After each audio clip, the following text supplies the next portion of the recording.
Hi, Charles Gruner, here again, and I'll be going over Chapter 10 of the Public Guide to Speaking. The Guide to Public Speaking. It's late. So, this chapter is about the delivery of your speech. First off, what elements are there to vocal delivery?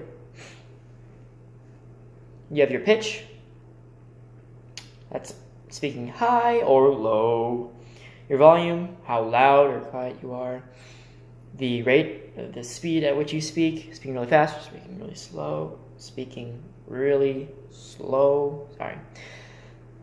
Pauses, not going,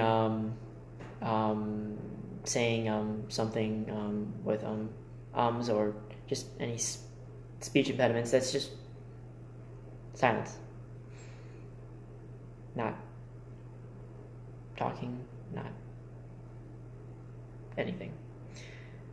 Using pauses can really, it can give your audience time to process what you're talking about, time to reflect on it before you continue.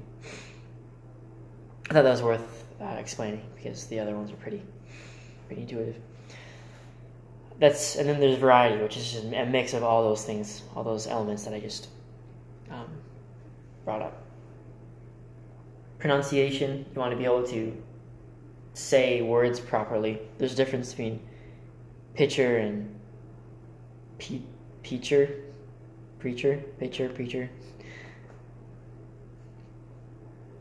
You don't want your audience to understand something, to interpret something different than what you're trying to express. It's just that simple. And then articulation, that again just goes with you being able to say things that the audience can understand. And dialect. That would be like an increment on a news broadcast, speaking with a very easy to understand dialect, instead of talking with a heavy southern accent and some colloquialisms that you might not understand from where you live. Okay, so those are just elements of vocal delivery. Next up, elements of physical delivery. That would be your appearance, eye contact, your facial expressions, gestures, movement, and your posture. And then, next I'll cover methods of speaking. You have extemporaneous speaking, which is when you plan out your speech, you rehearse it, and you deliver it, and it kind of feels like it's improvised. It feels really genuine and authentic. But you've actually practiced for it, you've prepared for it. That's why they're great speeches. That's why it's a great speech method. It's the most common one. Contemporary one, sorry. The best contemporary method. Most used. There we go. Manuscript. That is just reading something word by word off of paper or anywhere. Just reading word by word, verbatim. Fluff. The next method is memorized speaking. That's almost like manuscript speaking, except all the words are in your head and you're just repeating it.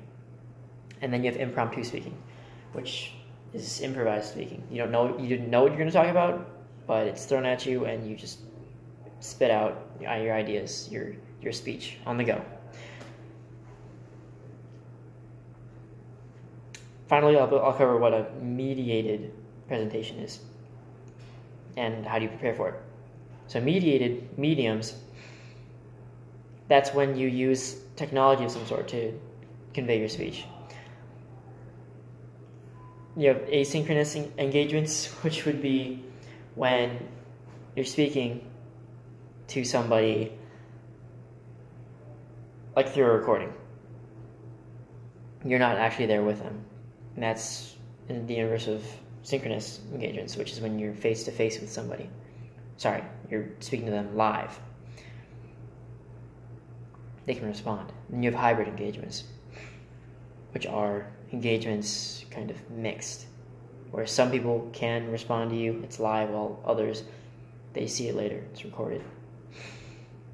you can't communicate. All right. This is a long one. Sorry about it. There's a lot to cover. Thanks.